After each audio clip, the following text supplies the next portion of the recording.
अस्सलाम वालेकुम। बस पर्दा हक़ाइक़ सनसनीखेज़ इंकशाफ़ात प्रोग्राम बेनकाब, मैं हूँ आपके साथ सफ़ान खान। नाज़रीन, तोशाखाना केस एक इंटरेस्टिंग टर्न ले चुका है। आज इस प्रोग्राम में उमर फ़ारूक साहब के इंकशाफ़ात के हवाले से कुछ अहम सवालात हम बताइए आपको। ये जो हमने अब तक सुना है कि फ़रा गोगी के हवाले से, जिसकी करप्शन की फैक्ट्री चल रही थी इमरान खान साहब के दौर में, जो नैप ऑफिशियली कहता है कि 837 मिलियन रुपीस का उसके एसेट्स में इजाफा हुआ है, और उसकी जो उसकी डिक्लेयर्ड इनकम है उसमें भी हमने देखा है कि होश रुपा इजाफा हुआ है।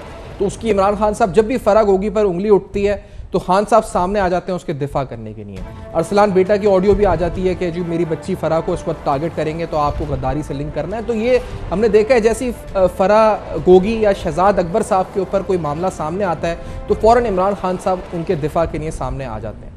नैब इन केसेस की तहक़ीक़ात तो कर रहा है, लेकिन इस तोशाखाना के हवाले से जो नए इंकशाफात सामने आए हैं उसमें एक अहम सवाल जिसको मैं प्रोग्राम की इब्तिदाई में उठाना चाहता हूँ, ये जो कल तोहफ़ों की तफसीलात जो सामने आई, जो उमर फ़ारूक नामी ताजिर ने सामने रखी, इस तोहफ़ों की तफसीलात में एक तोहफ़ा आपको नज़र आएगा, यानी एक तो एक घड़ी नज़र आएगी और उसके साथ साथ आपको एक पेन नज़र आएगा। इस पेन में, इस तोहफ़े की तफसीलात में अगर जाएँ तो ये जो गोल्ड रोज़ पेन है, इसमें तकरीबन 1450 हीरे जो है इस वक्त कहा जाता है नस्ब हैं, ग्रेव्ड हैं, इसके अंदर डायमंड्स जो हैं लगे हैं। इसकी जो मालियत इस तोहफ़े की इमरान खान साहब ने बताया जी कि तकरीबन 15 लाख रुपए इसकी वैल्यू असेस की गई। आप बताएं मुझे, अगर 1450 हीरे एक पेन में लगे हुए हैं और उसकी टोटल मालियत 15 लाख रुपए है, इसका मतलब वो हीरा, जो एक हीरा है उसकी मालियत 1000 रुपये। आप पूरे पाकिस्तान में या बल्कि पूरी दुनिया में ढूंढ के दिखाएं इमरान खान साहब हमें कि 1000 रुपये का हीरा कहाँ पर मिल रहा है। ये 1000 रुपये का हीरा आप ढूंढ के दिखाएं हमें, और आवाम खरीदने के लिए तैयार है। फिर आपने उसको फ़रोख्त कर दिया 7.5 लाख रुपये में, इसका मतलब आपने 500 रुपये में एक हीरा फ़रोख्त कर दिया। ये 1000 रुपये का हीरा जो आपने ख़रीदा 500 में फ़रोख्त जो कर दिया, ये कहाँ मिलते हैं ये 500 रुपये और 1000 रुपये के हीरे? जो तोहफ़ों की तफसीलात आपके सामने आई है, ये हैरान कुन इंकशाफात है, ये बड़ा अहम सवाल है। और फिर ये जो उमर फ़ारूक के हवाले से कल से पाकिस्तान तहरीक इंसाफ के रहनुमा ये कह रहे हैं जी कि ये फ्रॉड है, ये फ्रॉड है।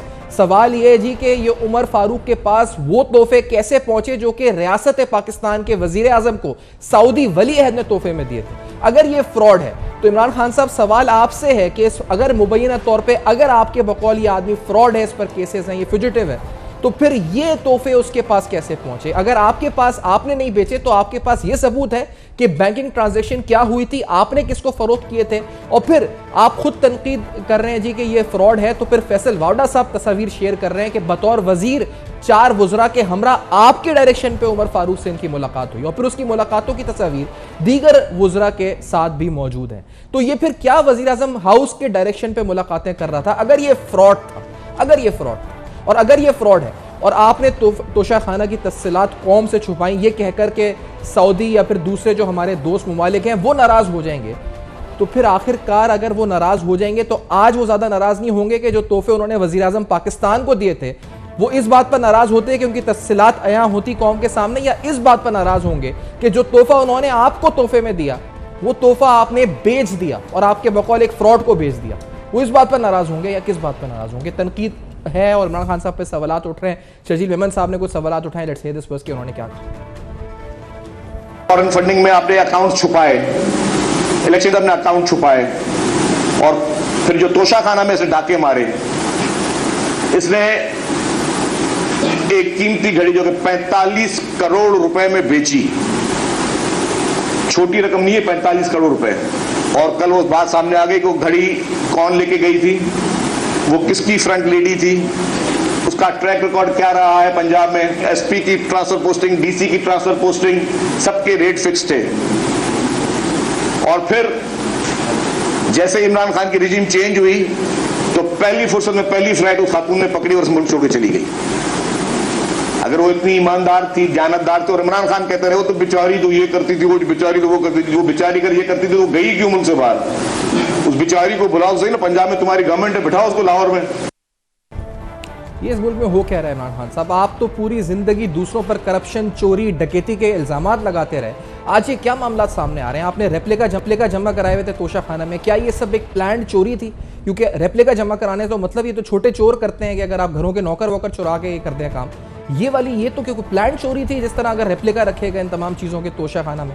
और इसी तरह से उमर फारूक पर आज, और जो आपकी पार्टी का अब तक मौक़िफ़ आया है कि आपने इसको नहीं बेची, तो फिर इस तक पहुंची कैसे ये घड़ी? ये सारे कीमती तहाइफ रियासत के ये इस तक कैसे पहुंचे? आप तो हज़रत उमर फारूक रज़ी अल्लाह अन्हु की मिसालें इस कौम को देते हैं, उनकी गवर्नेंस की मिसालें देते हैं, ये आखिरकार आपके दौर में हो क्या रहा था? इमरान खान साहब, ये भी सवाल है कि इस पूरी सूरत हाल के अंदर जब ये सब कुछ हो रहा था तो आप इसको छुपाने की भरपूर कोशिश करते रहे। आपने न सिर्फ इस्लामाबाद हाई कोर्ट में या उस सहाफ़ी को जो ये सामने ला रहा था उसको भी हर तरह से थ्रेटन करने की कोशिश की। आखिरकार क्यों छुपा रहे थे आप? आज तो सब नज़र आ चुका है, आज तो सब अयां हो चुका है। मौलाना फजलुर रहमान साहब भी कुछ देर पहले आए, उन्होंने भी कुछ सवाल उठाए और ये सब तनकीद हालात उठना शुरू हो गए हैं। लेट्स से दिस कि उन्होंने क्या कहा। आप अपनी चोरियों को छुपाने के लिए ये हरकतें कर रहे हैं। तुम्हें इलेक्शन कमीशन ने चोर करार दिया और तुम्हें घड़ी चोर, नई नई कहानियां आ रही हैं। कीमती घड़ी जिसको आपने पाकिस्तान के तोशाखाने में रखना था ताकि यादगार रहता, और जब तक पाकिस्तान है और इंशाल्लाह रहेगा तब तक ये सऊदी अरब के साथ दोस्ती की अलामत रहती है हमारे तोशाखाने में, आपने बाजार में जाकर बेच दिया। और कल से इमरान खान साहब आपने अपने जहनी गुलामों को लगाया हुआ है कि वो मुख्तलिफ तस्वीर आप ही के रहनुमाओं की शेयर कर रहे हैं। फैसल वाडा साहब की तस्वीर शेयर की जा रही हैं कि देखो ये उमर फारूक फैसल वाडा से मुलाकात कर रहा है या ये फला आदमी से मिल रहा है। तो फैसल वाडा तो आपकी आंखों का तारा था ना, आपका वजीर था जिस ज़माने में वो मिल रहा था, और वो खुद तफसील दे रहा है जी कि मैं मुलाकात जो कर रहा था वो इसलिए कर रहा था कि आपके वज़ीर आज़म हाउस ने हिदायत दी थी कि 4 वज़रा समेत इस आदमी से मुलाकात करो। इसी तरह दूसरी बात की जा रही है कि जी फला की चोरी पर आप बात नहीं कर रहे, मरियम नवाज के बैग पे बात नहीं कर रहे, शहबाज शरीफ की चोरी पे बात नहीं कर रहे, नवाज शरीफ की चोरी पे बात नहीं कर रहे, और वही पुराना रिपीटेड रिकॉर्ड आप नहीं चला रहे। अरे जी आप तो बड़े शफाफियत के दावे करते थे ना, तो इसलिए आपकी चोरी की पहले बात कर लें, फिर उनकी बात भी हमने की है, सालों करते रहेंगे। और इसी तरह से ये कि मैंने सड़क बनवाई थी ये बेचकर, वो भी झूठ साबित हुआ क्योंकि सीडीए की तरफ से बाकायदा वाज़े तौर पर ये मौक़िफ़ आया कि वो सड़क तो सीडीए ने बनवाई थी, आपने कुछ पैसे दिए थे, लेकिन ये 28 करोड़ रुपए में जो आपने तोहफे फ़रोख्त किए, इनकी तफसीलात कौम के सामने आना अभी भी ज़रूरी हैं। और अगर आपके पास तफसीलात हैं तो वो बैंकिंग ट्रांजेक्शंस के साथ साबित करेंगे किसको बेची थी।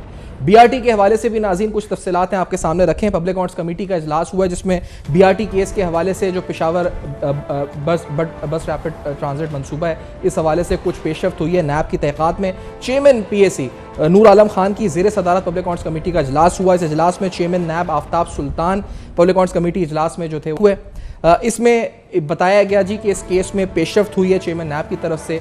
जो टाइमलाइन उन्होंने दी गई है, उन्होंने कहा है कि 6 माह में किसी नतीजे पर पहुंचने की कोशिश करेंगे इस केस में। BRT helicopter case, billion tree tsunami और बैंक ऑफ खैबर से मुतालिक नैब इंक्वायरी जो है करने का नैब को कह रखा है। पीएसी भी हिदायत दे चुकी है और चेयरमैन नैब ने कहा है कि जब मैंने ओहदा संभाला तो बीआरटी केस बंद था। ये कितना बड़ा अलमिया है कि आप अकाउंटेबिलिटी की बात करते रहे, लेकिन खैर पख्तूनख्वा में एक मेगा करप्शन केस बंद था।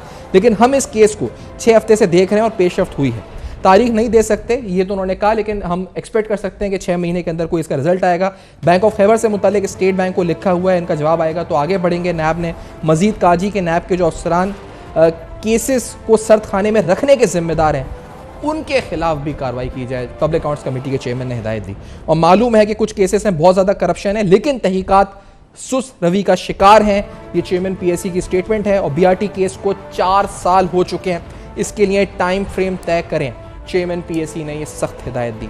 लेट्स टेक अ ब्रेक नाज़रीन, इस ब्रेक के बाद वापस आते हैं और इस पूरे मामले के ऊपर जो संगीन सवालात उठ रहे हैं आपके सामने रखते हैं। हमारे साथ रहिए।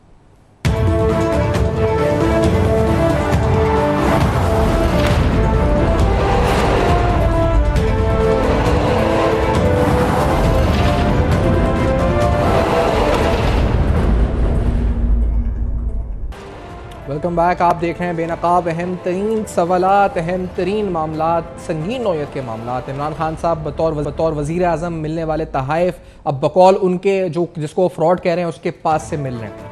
ये किस तरह यहाँ तक पहुँचे, क्या बैंकिंग ट्रांजैक्शन क्या हुई क्या नहीं हुई।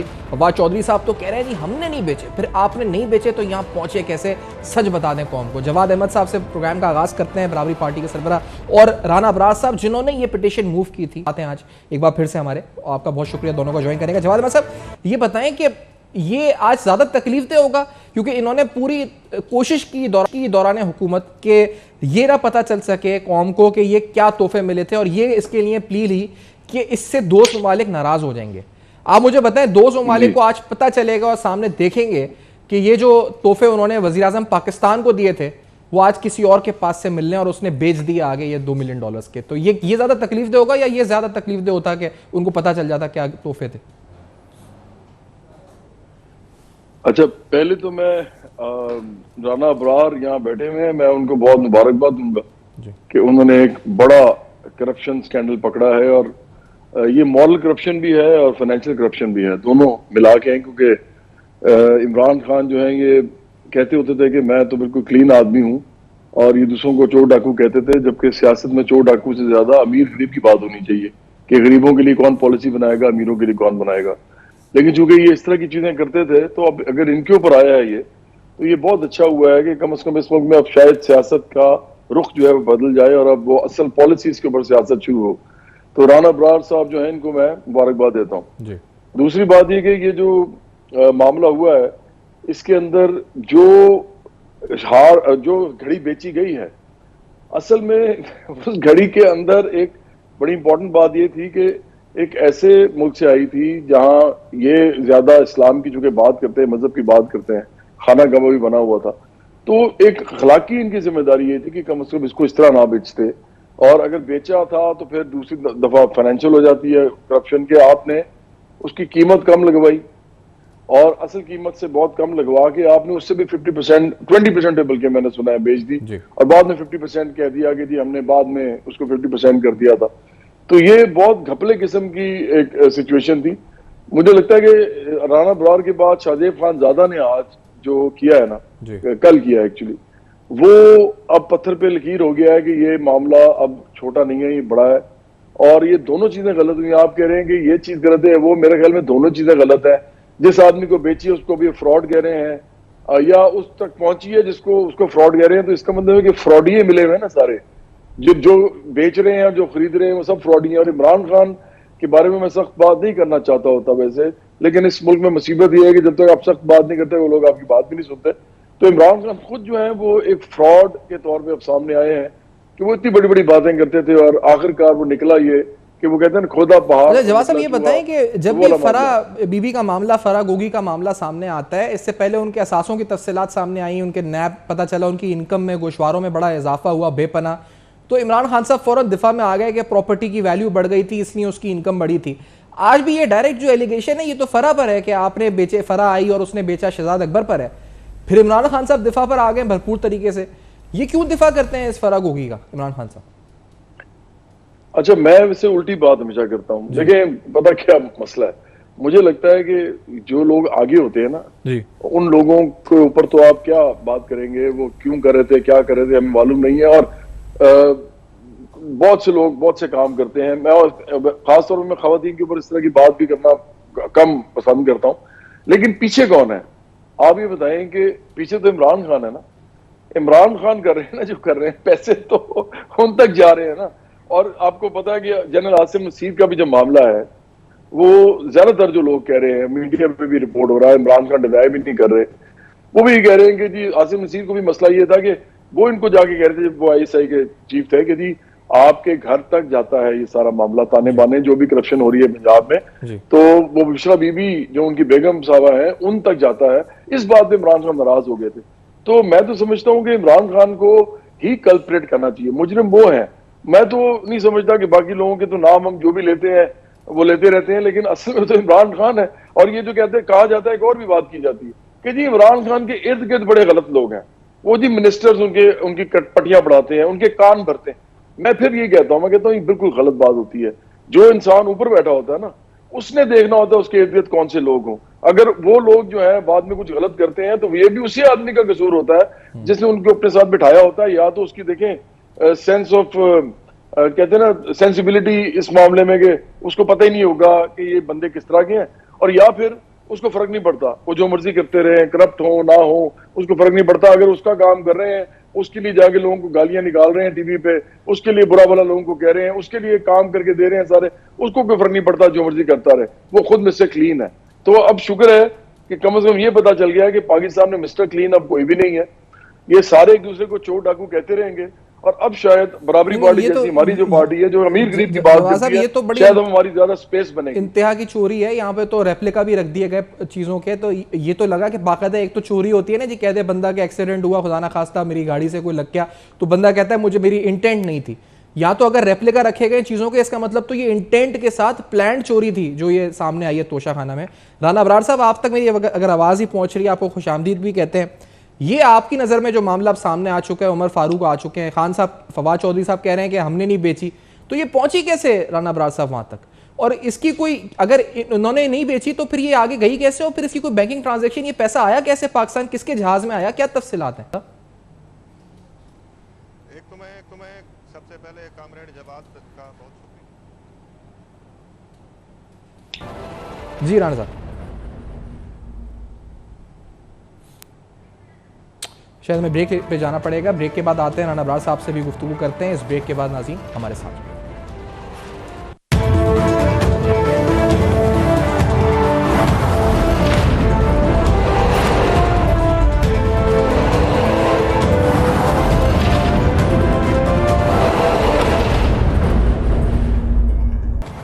वेलकम बैक, आप देख रहे हैं बेनकाब। नाज़रीन, किस तरह से अंडर वैल्यू असेसमेंट की गई इन तोहाइफ की, ये भी अपने अंदर एक स्कैम है, जिसी वजह से शायद इसको करप्ट प्रैक्टिसेस भी कहा गया।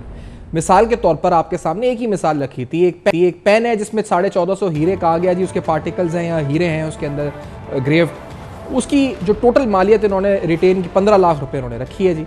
7.5 लाख में इमरान खान साहब कहते हैं इन्होंने इसको फरोख्त कर दिया है। 1000 रुपए का एक हीरा इसमें जड़ा हुआ था। ये 1000 रुपए का हीरा आप दुनिया भर में भी कहीं ढूंढें तो आपको शायद कहीं भी ना मिल सके 1000 रुपए का हीरा। इसी तरह से बहुत से तहाइफ की असेसमेंट में भी बड़े हेर फेर हुई, और ये मामला अपने अंदर एक करप्शन है। बहुत से तहाइफ जो कि जमा ही बताए नहीं गए तोशाखाना में, जो आखिरी 3 साल में 2019 से 21 में दौरे हुए, जिनका जिक्र ही नहीं अरब ममालिक में कि आखिरकार वो कहाँ गए।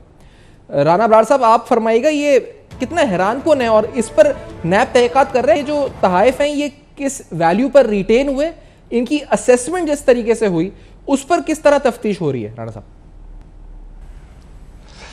सैफान भाई, मैं कब से कह रहा हूं कि ये एक प्री प्लान था बिल्कुल। अच्छा। कि पूरा मनसूबा बनाया गया कि हमने कैसे चोरी करनी है या कैसे पैसा कमाना है। इसकी सबसे पहले ये है कि जो फलाज है ना, Toshakhana rules of procedure office memorandum के तहत जब भी कोई वजीर आजम या मिनिस्टर गैर मुल्की दौरा करता है और वहाँ पर उसको गिफ्ट पेश किया जाता है, तो वो वहाँ पर मौजूद पाकिस्तानी एम्बेसडर के नोटिस में आना ज़रूरी होता है। एम्बेसडर की ऑब्लिगेशन है कि वो तोशाखाना के इंचार्ज को उन तहफ़ के बारे में एक लेटर लेकर आगाह करे कि फ़लाँ फ़लाँ तहफ़ मिले हैं। सबसे पहले तो ये फलाज मौजूद है इस सारे प्रोसेस में कि हमारे एम्बेसडर ने कभी कोई रिपोर्ट, कोई लेटर नहीं भेजा तोशाखाना के इंचार्ज को। उसके बाद ये हुआ कि जो तहफ़ थे वो सीधे घर ले जाए गए, तोशाखाना में वो दिखाए भी नहीं गए और उनकी कागजी कार्रवाई की गई रिटेंशन के लिए। और वाइट पेपर के ऊपर मैं पहले भी कह चुका हूं, कोई मतलब दुनिया के कौन से मुल्क के अंदर होती है ऐसी अप्रेजिंग जो वाइट पेपर के ऊपर लिख दिया जाए FBR अप्रेजिंग, नीचे उस गिफ्ट का, उस चीज का नाम हो और आगे कीमत लिख दी जाए, जिसके ऊपर डेट भी ना हो, जिसके ऊपर किसी अप्रेजर के सिग्नेचर तक मौजूद ना हो, दस्तखत तक मौजूद ना हो। तो हुआ यही है कि तोशाखाना के इंचार्ज ने आज खुद वाइट पेपर के ऊपर अप्रेजिंग लिखी और जो दिल में आया वो कीमत लिख दी है। आज मैं आपको बताऊं, जो आज डेवलपमेंट हुई है इस्लामाबाद में, जो जुल्फी बुखारी की प्रेस कॉन्फ्रेंस में थी, उसमें उन्होंने तस्लीम कर लिया है कि ये गिफ्ट बेचा गया। अब मामला आता है कीमत का। कीमत का यही है कि सारी चोरी पकड़ी गई है, रंगे हाथों ये लोग पकड़े गए हैं कि एक तरफ एम्बेसडर को रिपोर्ट भेजने से रोका गया, फिर वो गिफ्ट घर ले जाए गए, तोशाखाना में दिखाए तक नहीं गए, वहां पर एंट्री नहीं हुई उनकी। उसके बाद वाइट पेपर के ऊपर मन मर्जी की कीमत लिख दी गई और वो बैरून मुल्क ले जाकर बेच दिए गए हैं। और जो चीज़ 1 लाख रुपए उसकी तोशाखाना में कीमत मुकर्रर हुई और वो मार्केट में जाकर दूसरों को 1 करोड़ रुपए की बेची गई है। अब ये सारी चीज़ें सामने आ चुकी है कि हमारा महदूद अंदाजा था कि ये 1 अरब रुपए का स्कैम है, लेकिन अब तो ये 2 अरब रुपए से भी ऊपर बढ़ गया है। लेकिन अभी तो इब्तिदा हुई है। आज मैं आपको एक मजीद इंकशाफ करूं कि आज मेरी दोबारा नैब में मीटिंग थी, वहाँ पर मजीद इसके ऊपर डिस्कशन हुई है, जो कि नैब ने मजीद इन्वेस्टिगेशन आगे बढ़ाई है, उसके ऊपर एक डिस्कशन हुई है और उसके लिए नए गोल तय किए गए हैं। तो उसमें मैं ऑन बोर्ड था, मैं अंदर की बातें तो नहीं बताऊंगा, लेकिन ये चीज़ जो है ना मैं आपको बताऊं कि अब भी पीटीआई की गवर्नमेंट, सूबाई गवर्नमेंट इसमें रोड़े अटका रही है और नैब की तहकीकात को आगे नहीं बढ़ने दिया जा रहा। उसके मैं कुछ दिनों के बाद अहम इंकशाफ भी करूंगा, लेकिन एक चीज जो क्लियर है कि चोरी की है इन्होंने, अब चोरी पर पर्दा डालने की कोशिश हो रही है। नहीं जी, हमने इतने का नहीं इतने का बेचा है। ये सारे किरदार जब नैब की कस्टडी में आएंगे, कोर्ट में पेश होंगे, तो सब लग पता जाएगा। दूसरी बात यह है कि यहां पर एक मिसकंसेप्शन चल रही है जिसकी जवाद साहब ने भी निशानदेही की है कि ये कोई उस खातून बुशरा बीबी का मामला नहीं है जी। ये इमरान खान जो है इसकी शुरू से आदत है कि ये करता खुद है, लेकिन ये दूसरों के पीछे छुप जाते हैं, ये दोस्तों को, ये रिश्तेदारों को कुर्बानी का बकरा बनाते हैं। अब भी उस खातून को कुर्बानी का बकरा बनाया जा रहा है। ये सारा कारोबार, ये बिजनेस या ये चोरी इमरान खान ने खुद की है और उन्होंने अपनी जात के लिए ये पैसे कमाए हैं। ये बिल्कुल मिसकंसेप्शन है और मामले को डाइवर्ट किया जा रहा है, इमरान खान रेस्क्यू किया जा रहा है कि ये जी उनको तो पता नहीं था, वो बड़े मासूम हैं, वो बड़े ईमानदार हैं, उनको तो कुछ पता नहीं होता, ये तो दूसरे कर रहे थे, फलां कर रहा था, फलां कर रहा था, फलां खातून कर रही थी। ऐसा कुछ भी नहीं है। ये इमरान खान ने खुद बेचने के लिए भेजे हैं और खुद ही कैश रिसीव किया है। और अगर इन्होंने क्वेश्चन बहुत सारे पैदा हो रहे हैं। राणा साहब ये बताएं कि अगर इन्होंने किसी और को फरोख्त किए थे और उमर फारूक तक पहुंच गए, तो फिर इनके पास कोई सबूत भी नहीं है उसको साबित करने के लिए कि हाँ जी ये बैंकिंग ट्रांजैक्शन हुई थी या इस तरह से इसको फरोख्त हुआ था या नहीं हुआ था। अब इसमें तो शहजाद अकबर साहब भी बुरी तरह फंस चुके हैं, ये फराग गोगी भी फंस चुकी है, इमरान खान साहब खुद फंस चुके हैं, ये तो बुरी तरह फंस गए सारे। ये शहजाद अकबर क्या डीलिंग कर रहे थे? इसी की तरफ आ रहा था कि पहली बात जो ये है कि जो ग्राफ का सेट है जिसमें एक डायमंड वॉच है, एक कलम है, पेन है और काफ लिंक्स हैं, अंगूठी है, ये चीजें कैसे लेकर जाई गई, किसी के नोटिस में क्यों नहीं आई? जो भी लेकर गया है, इमरान खान का नुमाइंदा जो भी लेकर गया है बेचने के लिए, ये स्मगलिंग हुई है, इसके ऊपर स्मगलिंग की क्लास लागू होगी। और उसके बाद जो वो कह रहे हैं उमर जहूर साहब, वो कह रहे हैं कि जी मैंने कैश दिया, वो $2 मिलियन का जो कैश लेकर आए हैं वो कैसे आया है? ये आपको याद होगा कि इमरान खान और उनके मिनिस्टर कहा करते थे कि जी साबिक हुकूमत में प्राइम मिनिस्टर का त्यारा इस्तेमाल होता रहा। आप ये तहकीकात सामने आने दें, आपको पता चलेगा कि इसमें शायद हो सकता है कि वजीर आजम का त्यारा इस्तेमाल हुआ हो, कि जब वजीर आजम के त्यारे में ये चीजें रख कर ले जाई जाए तो कोई चेक नहीं करता है, जब वजीर आजम के त्यारे में ये कैश लाया जाए बाहर से तो उसको कौन चेक करेगा? ये इतना बड़ा मामला है, इतने घिनौने जराइम हैं कि आप सोच भी नहीं सकते। लेकिन जो जवाद साहब कह रहे थे, सबसे बड़ा मसला ये है कि ये कहते थे कि ताल्लुकात खराब होंगे। जब मैं ये जद्दोजहद कर रहा था इंफॉर्मेशन लेने की, डिटेल लेने की, तो इनका ये बहाना था कि उस दोस्त मुल्क के साथ हमारे ताल्लुकात खराब हो जाएंगे। अब बताएं, जब ये सारी चीजें नजर आ रही हैं कि उनका दिए हुआ गिफ्ट और कीमती गिफ्ट, शायद ये आदमी इन गिफ्ट के लायक ही नहीं था जितनी उन्होंने इज्जत की है, ये इज्जत इनको रास नहीं आई है। अब वो गिफ्ट किसी और से बरामद हो रहे हैं, टीवी पर नजर आ रहे हैं, तो उन दोस्त ममालिक के हुक्मरान जो हैं, जो हमारे लिए बहुत ही काबिल इज्जत हैं, काबिल एहतराम हैं, वो क्या सोचते होंगे पाकिस्तान के बारे में? हालांकि पहले भी पाकिस्तानियों को जो है ना बदकिस्मती के साथ किसी कदर की निगाह से नहीं देखा जाता, लेकिन अब तो मामला वजीर आजम का आ गया है कि कौन से मुल्क का है जिसका वजीर आजम तोहफे बेचता हो? आज तक तारीख में कोई ऐसा वजीर आजम गुजरा है जिसने तोहफा बेचा हो? इतनी अफसोसनाक बात है। अब ये बड़ी ढटाई के साथ कहते हैं, सही, और बड़ी ढटाई के साथ तौर पर हमने लिया, मैं बताऊं राणा साहब, बेचा हमने। बड़ी ढटाई के साथ अब इनकी पूरी जो कीबोर्ड वॉरियर्स हैं जो इन्होंने बिठाए हुए हैं, वो लगे हुए हैं इसको साबित करने में कि फैसल वावडा मिला था उमर फारूक से, या उमर फारूक गलत है, या उमर फारूक, भाई उमर फारूक फ्रॉड है तो आपने कारोबार क्यों किया बतौर वज़ीर आज़म उसके साथ, अगर वो फ्रॉड था तो? और आपके वुज़रा क्यों मुलाकातें कर रहे थे? यही है ना कि कारोबार किया है इन्होंने। और फिर ये भी कि जुल्फी बुखारी ने आज तस्लीम किया कि हमने बेचा है ये सेट, हमने बेचा। जवाद साहब ये बताएं, क्योंकि ये तो अब ये शुरू कर दिया इन्होंने कि ये उमर फारूक गलत था, फिर वो कहते हैं कि नहीं फला चोर की बात क्यों नहीं कर रहे आप, मरियम नवाज के बैग की बात नहीं कर रहे आप नवाज शरीफ की चोरी की बात नहीं कर रहे, आप आसिफ जरदारी की चोरी करप्शन की बात नहीं कर रहे। तो ये इनके जो अरसलान बेटा बैठा है इन्होंने सोशल मीडिया पे, वो लग गए हैं इसके ऊपर साबित करने पे कि फला ने ज्यादा बड़ी चोरी की थी, हमारे लीडर ने तो छोटी मोटी बेची है घड़ी। इससे क्या होता है जवाद साहब?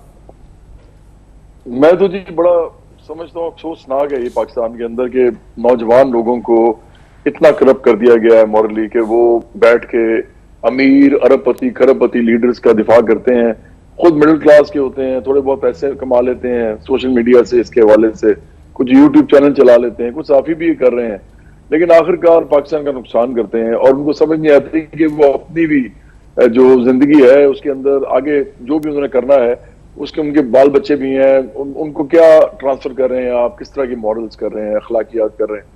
तो ये तो इमरान खान ने बाकायदा खेप तैयार की है जिनका काम ही सिर्फ ये है, इसमें सिर्फ इस्लाम बेटा नहीं है, वो एक अजहर मशवानी भी हैं, फिर वो बहुत से लोग हैं, मैं तो नाम भी नहीं मुझे पूरे पता है, लेकिन 2-4 लोग क्योंकि ज्यादा प्रोमिनेंट है। तो इन्होंने किया ये है कि इन्होंने एक झूठ का एक कारोबार शुरू किया हुआ है सोशल मीडिया पे। ये बाकायदा प्रोपेगेंडा वॉर लड़ते हैं किसी से भी, अगर वो कोई इंसान सच बोल रहा हो तो उसके सच को झूठ कर देते हैं, अगर कोई इंसान जो है इनको नुकसान पहुंचा रहा हो तो उसके नुकसान को उसको डबल नुकसान पहुंचाने की कोशिश करते हैं, हालांकि वो इंसान तो इसलिए नुकसान पहुंचा रहा होता है क्योंकि वो सच बोल रहा होता है। मेरे आप अगर ट्विटर पे या फेसबुक पे जाए ना भी तो आपको एक बात बड़ी अजीब पता चलेगी कि आपको पता है इनके जितने फॉलोअर्स हैं वो लॉजिक से तो बात नहीं करते। मैं तो लॉजिकल बात कर रहा होता हूँ, अगर मैं इमरान खान को कोई सख्त लफ्जी बोलता हूँ तो उसके बीच भी लॉजिक होता है। अगर मैं चोर मिसाल के तौर पे कहता हूँ तो घड़ी चुराएंगे तो मैं कहूंगा ना चोर, अदरवाइज मैं क्यों कहूंगा। अगर मैं उनको मुनाफिक कहता हूँ तो उसकी वजह है कि ये चीजें उन्होंने की हैं तो मैं कहता हूँ ये तो मुनाफिकत है। लेकिन ये क्या करते हैं, ये निकालते हैं माँ बहन की गालियां जो कोई लॉजिकल बात नहीं होती। ये इंसानों को जानवरों से तशबीह देते हैं, मतलब किसी को कुछ कह दिया किसी को कुछ कह दिया। अच्छा फिर ये कोई जिनसी किस्म के मामलात में चले जाते हैं, उनके अब अज़ा की बात शुरू कर देंगे और इस किस्म की गुफ्तगू करेंगे जिसमें औरतें और कपड़े आ जाएंगे। मतलब मुझे हैरानी होती है कि इस मुल्क के अंदर इमरान खान ने जिस तरह का नुकसान पहुंचाया है, क्या इमरान खान को नजर नहीं आता? अपने बच्चे तो उन्होंने बाहर बड़े डिसेंटली, वो बड़े मालदार वो यहूदी खानदान है जहां वो रहते हैं और वो बड़े उनके एक खास किस्म के पैरामीटर्स होंगे, मुझे पता है, वो बड़े अखलाकी तौर पे बड़ा वो कहते हैं ना अकदार के साथ रहते होंगे। यहाँ पे आप नौजवानों का क्या बुरा हाल कर रहे हैं? यहाँ मिडिल क्लास के, लोअर मिडिल क्लास के, वर्किंग क्लास के नौजवान जो है आप उनको इस तरफ डाल रहे हैं। तो एक बात मैं और लेकिन सफान करना चाहता हूँ, मुझे आपका प्रोग्राम में ना ये इसलिए मैं कर सकता हूँ क्योंकि आप खुद भी मेरी क्लास से हैं, बहुत से साथी हमारे दोस्त हमारी क्लास से, मैं मिडिल क्लास का आदमी हूँ। देखिए इस मुल्क में एक प्रॉब्लम है, लोग कहते हैं कि जी मिडिल क्लास के जो लोग होते हैं ना वो अगर पॉलिटिक्स में आए तो वो खराब हो जाते हैं क्योंकि उनको पैसे नहीं होते। मैं समझता हूँ इससे बड़ा झूठ कोई नहीं है। इमरान खान भी ये बात कहा करते थे कि पॉलिटिक्स उसको करनी चाहिए जो अमीर हो। मैं ये कहता हूं कि आप मिडिल क्लास को क्या समझते हैं? मिडिल क्लास या वर्किंग क्लास एक्चुअली वो होते हैं जो हाथ पैर नहीं मारते, जिनके माँ बाप ने हाथ पैर नहीं मारे होते। जो मलिक रियाज के मुताबिक इस मुल्क में बेईमानी किए बगैर बहुत ज्यादा अमीर नहीं बन सकता, तो मैं तो ये बात मानता हूं उनकी, वो तो खुद मानते हैं तो मैं भी मानता हूं।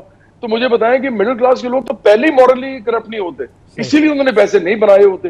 तो आप जब कहते हैं कि जी मिडिल क्लास के लोग ये करते हैं तो वो नहीं करते भाई। अगर एक ऐसी पार्टी हो जो मिडिल क्लास और वर्किंग क्लास की हो तो वो ये काम नहीं करेंगे। अच्छा ये जो लोग हैं ये सारे लालची हैं।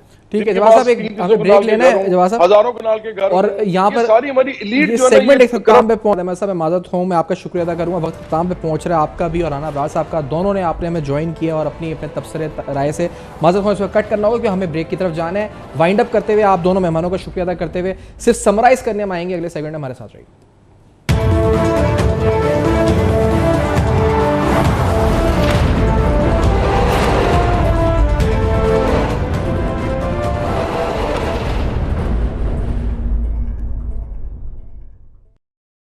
और इन चीज़ों की तहक़ीक़ात हर पहलू से की जा रही है। उम्मीद करते हैं कि इस बात की भी तहक़ीक़ात हो कि ये तोहफे पाकिस्तान से बाहर किस तरह स्मगल हुए और फिर ये रकम पाकिस्तान वापस कैसे आई। ये तमाम अहम पहलू हैं और मनी ट्रेल इसकी क्या थी। इमरान खान साहब बड़ी मनी ट्रेलें आपने मांगी हैं, अब आप भी इसे मनी ट्रेल देंगे, ये पैसा कैसे आया पाकिस्तान वापस। For feedback you can write us on our Facebook, emails and Twitter. देखते रहिएगा अब तक अपना बहुत